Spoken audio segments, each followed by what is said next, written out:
Ciao a tutti, benvenuti in un nuovo video per imparare l'italiano. Questo video vi aiuterà a migliorare le vostre capacità di espressione orale. Oggi vi racconterò una storia più lunga e più emozionante. È la storia di una giovane donna di nome Elise e di come una semplice visita all'ospedale abbia cambiato completamente la sua vita. È una storia di paura, coraggio, sincerità e amore inaspettato. Siete pronti? Cominciamo! Mi chiamo Elise Moreau e questa è la storia del giorno in cui sono andata a vedere un dottore. Quel giorno ha cambiato tutto per me. Ho 22 anni, vivo a Roma, in Italia. È una città vivace e bellissima, piena di antiche rovine, piazze soleggiate, fontane e strette strade di ciottoli. Abito in un piccolo appartamento al terzo piano di un vecchio edificio in pietra vicino al centro città. Non è moderno né grande, ma è caldo e accogliente. Ogni mattina mi sveglio con il suono delle campane della chiesa e il profumo del pane fresco che arriva dal forno al piano di sotto. Lavoro in una piccola caffetteria non lontano da casa mia. La mia routine quotidiana è sempre la stessa. Mi sveglio, vado al lavoro, sorrido ai clienti, preparo il caffè, pulisco i tavoli, torno a casa, dormo. Non succede mai niente di emozionante nella mia vita. A volte mi sembra di vivere lo stesso giorno, ancora e ancora. Ma un martedì è successo qualcosa di speciale. Quella mattina mi sono svegliata con un terribile mal di testa. Sembrava che qualcuno stesse battendo un tamburo dentro la mia testa. Il dolore era acuto e forte. Perfino la luce delicata del mattino che entrava dalla finestra mi dava fastidio agli occhi. Ho provato ad alzarmi, ma la mia testa era pesante, come se ci fosse una pietra sopra. Ho chiamato il mio capo. «Sono malata oggi», ho detto con voce debole. «Dovresti vedere un dottore», mi ha risposto. Non volevo. Ho sempre avuto paura dei dottori. Parlano velocemente, usano parole mediche difficili e hanno espressioni serie.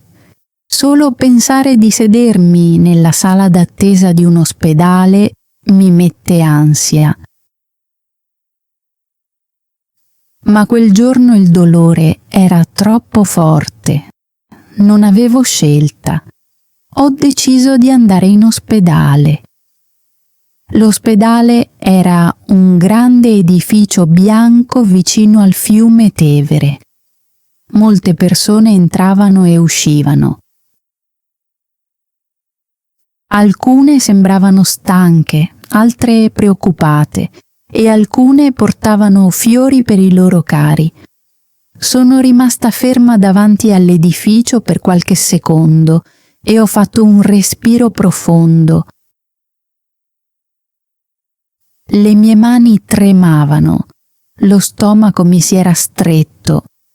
Ho sussurrato a me stessa: «Va bene, Elise, ce la puoi fare».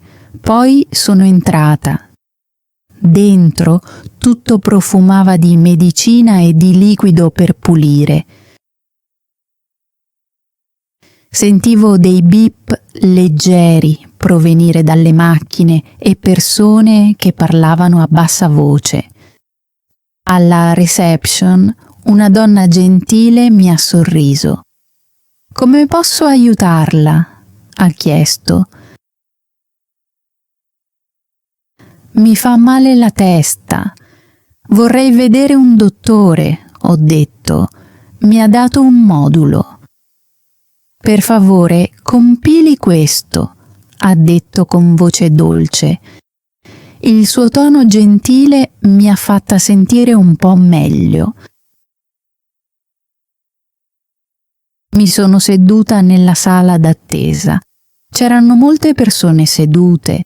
Alcuni leggevano riviste, altri fissavano il pavimento, altri ancora parlavano con la famiglia. Ho guardato intorno. Un uomo anziano tossiva piano. Un bambino stringeva forte la mano della madre. Una donna incinta accarezzava lentamente la pancia.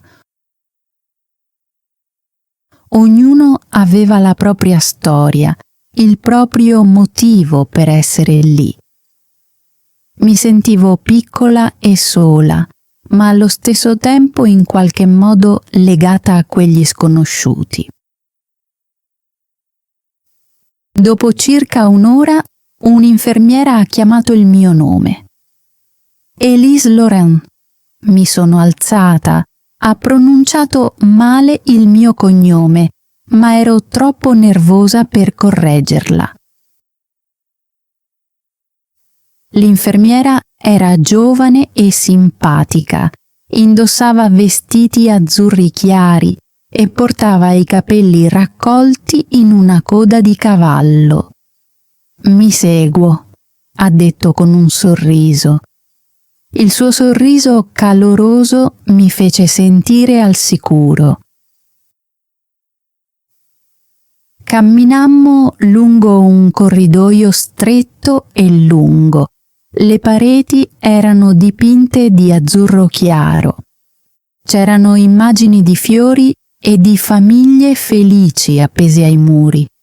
Qualcuno stava pulendo il pavimento e l'odore di sapone riempiva l'aria.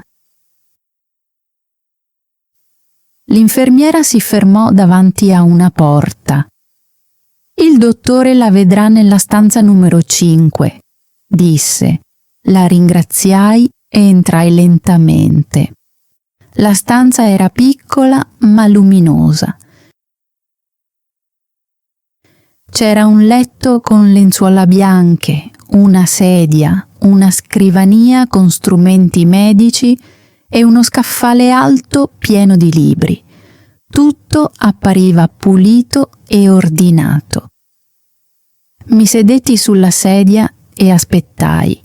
Fissai l'orologio. Tic, tic, tic. Il cuore mi batteva forte. Volevo andarmene. Volevo correre a casa e nascondermi sotto le coperte. Ma prima che potessi muovermi, la porta si aprì. Un giovane uomo entrò nella stanza. Era alto, con i capelli scuri e bellissimi occhi azzurri. Indossava un camice bianco da dottore e teneva in mano una piccola cartella. Il suo sorriso era caldo e gentile. «Buongiorno, sono il dottor Louis Girard», disse. La sua voce era calma e dolce. Nel momento in cui lo vidi, il mio cuore iniziò a battere ancora più forte, ma non per la paura, questa volta. Era perché era sinceramente l'uomo più affascinante che avessi mai visto. «Cosa la porta qui oggi?» chiese, sedendosi. Mi fa male la testa», dissi piano. Spostò la sedia un po' più vicino a me. Potevo sentire il suo profumo. Era fresco, come la brezza marina di una mattina d'estate. Mi guardò attentamente negli occhi. «Quando è iniziato il dolore?» chiese. «Questa mattina», risposi. Annui e scrisse qualcosa sul foglio. «Altri problemi?» chiese. «No», dissi. «Solo il mal di testa». Mi misurò la pressione. Poi usò una piccola luce per guardare nei miei occhi e nelle orecchie. Posò delicatamente la mano sulla mia fronte per controllare la temperatura. Il suo viso era molto vicino al mio. Mi sentivo nervosa, ma in un modo dolce, come se farfalle stessero danzando nel mio stomaco. Avevo le mani fredde, ma le guance calde.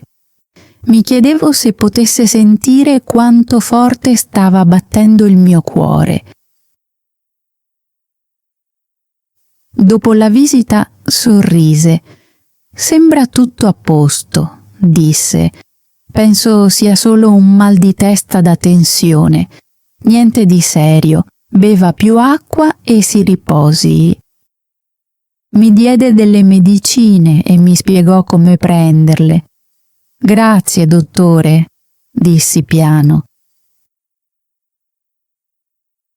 «Prego, Elise», rispose gentilmente con un piccolo sorriso che mi fece sciogliere il cuore.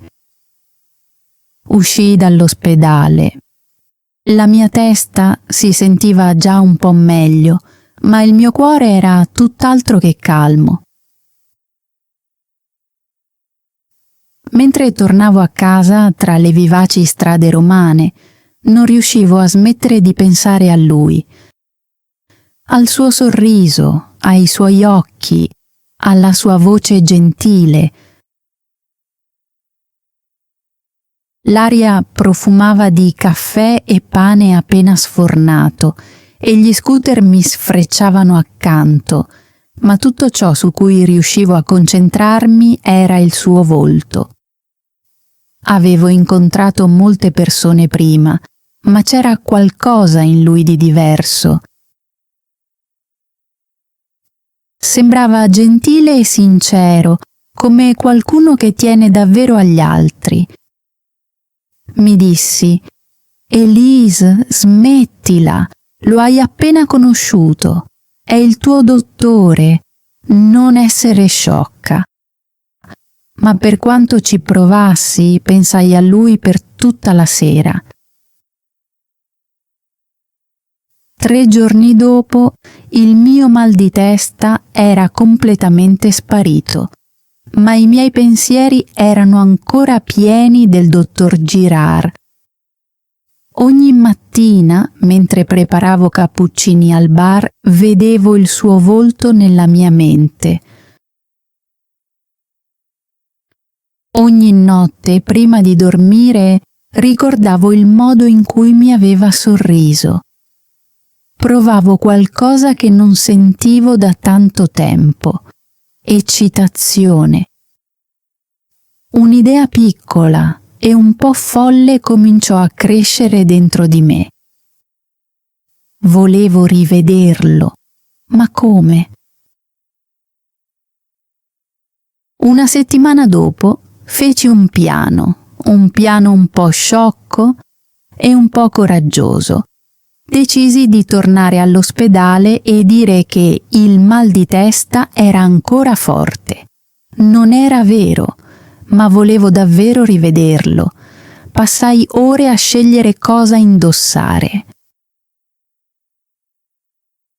Alla fine scelsi il mio vestito blu migliore, dello stesso colore dei suoi occhi. Sistemai con cura i capelli e misi un po' di rossetto leggero. Mi guardai allo specchio e sussurrai: «Puoi farcela». Il cuore mi batteva forte, ma questa volta era per l'emozione, non per la paura. Quando arrivai all'ospedale di Roma, la stessa donna gentile era alla reception. Mi riconobbe subito. «Oh, ciao di nuovo!» disse con un sorriso. «Il mal di testa ti dà ancora fastidio?» Ingoiai nervosamente. «Sì, è ancora molto forte», mentii.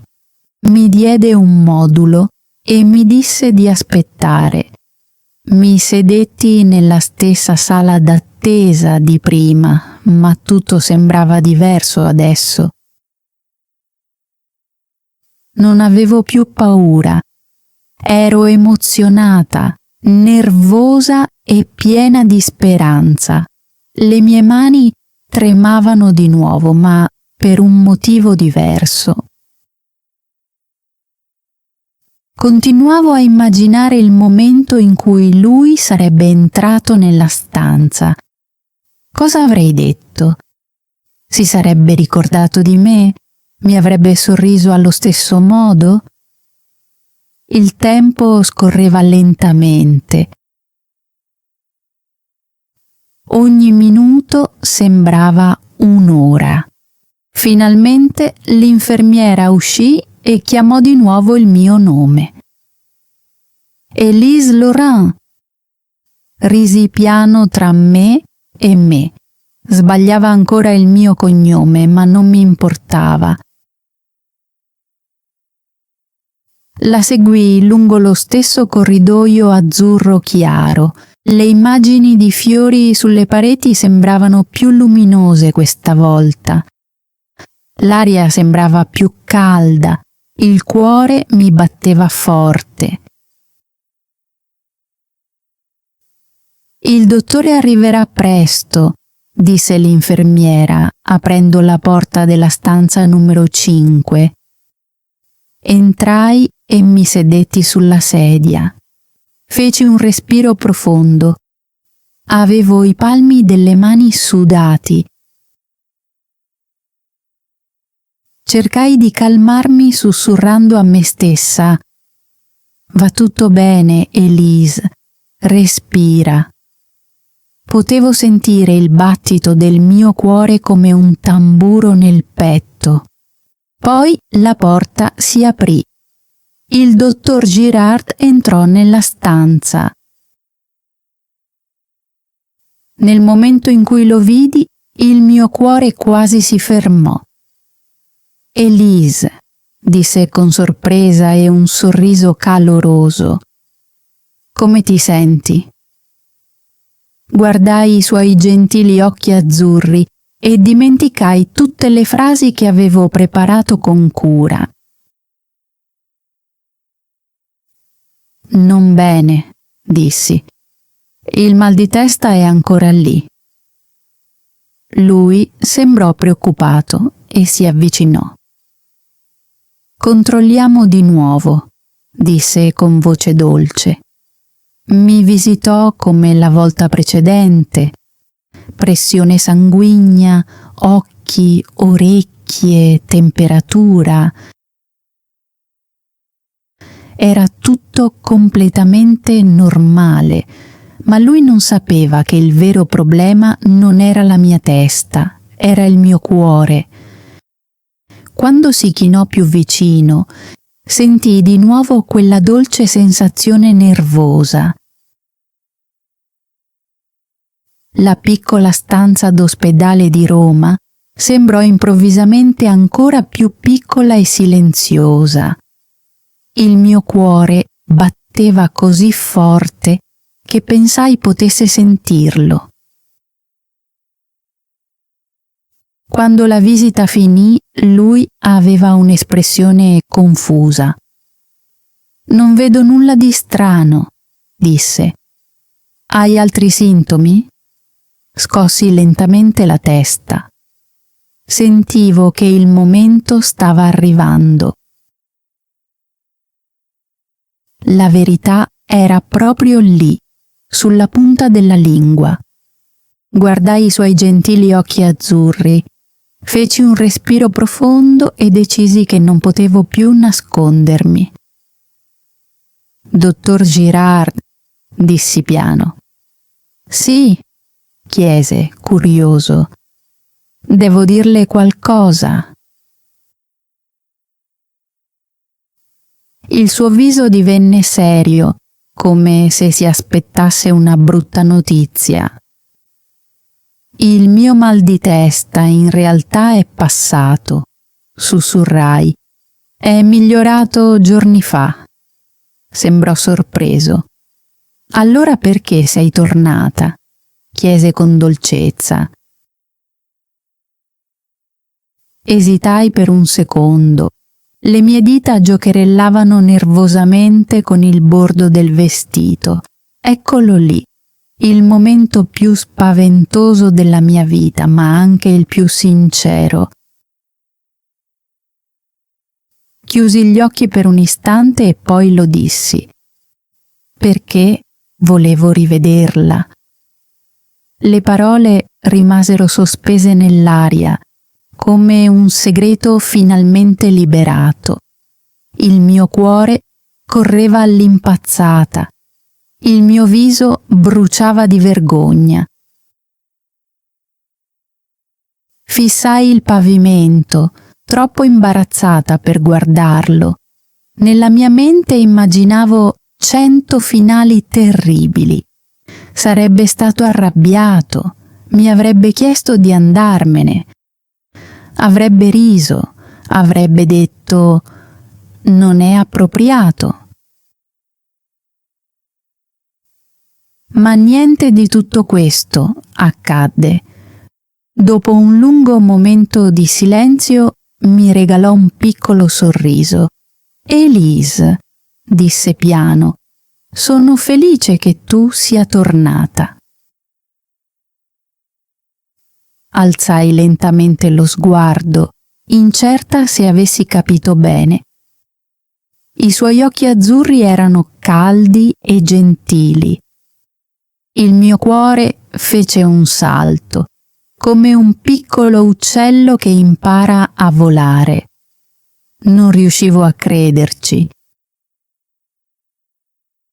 Fuori dalla finestra si sentivano in lontananza i suoni del traffico romano, scooter, clacson e campane di chiesa che riecheggiavano per le strade. Eppure, in quella piccola stanza d'ospedale, il mondo sembrava completamente immobile. Feci un altro respiro profondo. Dottor Girard, posso chiederle una cosa? Sì, certo, disse con dolcezza. Le mie mani tremavano, la mia voce vacillava, ma lo chiesi comunque. Vorrebbe prendere un caffè con me? Per un momento lui sembrò molto sorpreso, non disse nulla. Il silenzio sembrava infinito. Il mio viso diventò rosso acceso. Pensai, «Oh no, Elise, cosa hai fatto? È un dottore, dirà di no». Per un attimo avrei voluto scappare via dalla stanza, ma poi lui sorrise. Il suo sorriso era dolce e sincero, di quelli che ti fanno sentire al sicuro. E poi disse una semplice parola. Sì. Lo fissai scioccata. Davvero? Sussurrai. Sì, disse di nuovo, ridendo piano. Mi farebbe molto piacere. In quel momento mi sembrò che il mio cuore stesse volando. Era la risposta che avevo sperato di sentire, ma che non credevo sarebbe arrivata davvero. Quella sera ci incontrammo in un piccolo caffè vicino all'ospedale di Roma. Indossai di nuovo il mio vestito blu e lui venne in abiti casual. Senza il camice bianco sembrava ancora più affascinante. Ci sedemmo vicino alla finestra, ordinammo dei cappuccini e parlammo per ore. Nell'aria si sentiva il profumo dei chicchi di caffè tostati e dei dolci appena sfornati. Fuori la sera romana era calda, con scooter che passavano e persone che chiacchieravano per strada. Lui mi parlò della sua famiglia, della sua infanzia nella campagna italiana e del suo sogno di diventare medico. Io gli raccontai della mia vita semplice a Roma, del mio lavoro al caffè e del mio amore per la pasticceria. Ridemmo molto, era tutto così facile e naturale, come se ci conoscessimo da anni. Quando mi accompagnò a casa quella sera, il cielo romano era scuro e tranquillo. Passammo davanti a vecchi edifici di pietra e piazze silenziose. Ci fermammo sotto un lampione soffuso che brillava come una stella. Il mondo sembrava calmo e magico. Lui mi guardò e sorrise. Poi mi baciò dolcemente. Fu un bacio delicato e caldo. Sembrava un sogno. Quella notte non riuscii a dormire. Continuavo a rivivere quel momento nella mia testa, ancora e ancora. Dopo quella sera tutto cambiò. Cominciammo a vederci quasi ogni giorno. A volte veniva a trovarmi al caffè durante la pausa pranzo. Altre volte ci incontravamo al parco dopo i suoi turni in ospedale. Facevamo lunghe passeggiate serali per il quartiere Trastevere.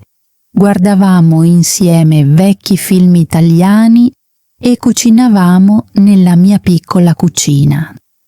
Esplorammo angoli nascosti di Roma, antiche fontane, stradine strette, librerie accoglienti. Condividemmo scherzi, segreti e sogni. Per la prima volta nella mia vita ogni giorno sembrava speciale. Mi svegliavo con un sorriso. Andavo a dormire con il cuore pieno di calore. 3 mesi dopo ci sedemmo lungo il fiume Tevere al tramonto. Il cielo era dipinto di arancione e rosa. L'acqua rifletteva la luce dorata della città.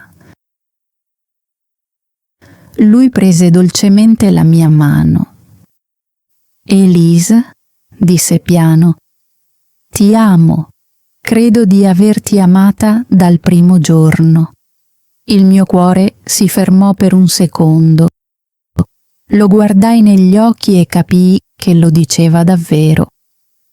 Anch'io ti amo, risposi.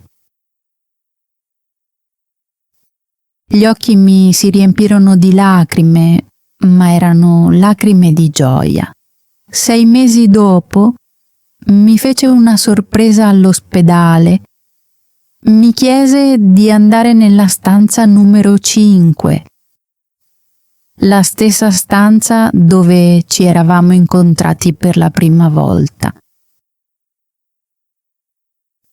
Quando entrai, lui era lì in piedi con dei fiori e un sorriso nervoso. Si inginocchiò e disse: Elise, mi vuoi sposare? Scoppiai a ridere e a piangere allo stesso tempo. «Sì», dissi ad alta voce. Le infermiere fuori applaudirono ed esultarono. Ora siamo sposati. Viviamo in una piccola casa alla periferia di Roma, con un grazioso giardino pieno di fiori e alberi di limone. Ogni mattina gli preparo la colazione prima che vada in ospedale. Lui lavora ancora come medico, aiutando le persone ogni giorno. Io ho aperto una mia panetteria e l'ho chiamata Dolce Mal di Testa, perché il mio piccolo mal di testa e la mia piccola bugia ci hanno fatto incontrare. A volte, quando mi sveglio e lo vedo dormire accanto a me, sorrido. Penso a quel martedì mattina, al dolore, alla paura, all'attesa nervosa, e capisco che a volte le cose migliori della vita accadono quando si prende un piccolo rischio. A volte l'amore comincia con una piccola bugia, ma finisce con la verità più grande, il vero amore. Questa è la mia storia. Così ho conosciuto mio marito. Adesso tocca a te esercitarti. Leggi la storia lentamente e ripeti dopo di me. Questo metodo dello shadowing ti aiuterà a migliorare il tuo italiano parlato e ascoltato. Ricorda, esercitati ogni giorno anche solo per 10 minuti. Grazie per aver ascoltato e ci vediamo di nuovo nel prossimo video di apprendimento dell'italiano.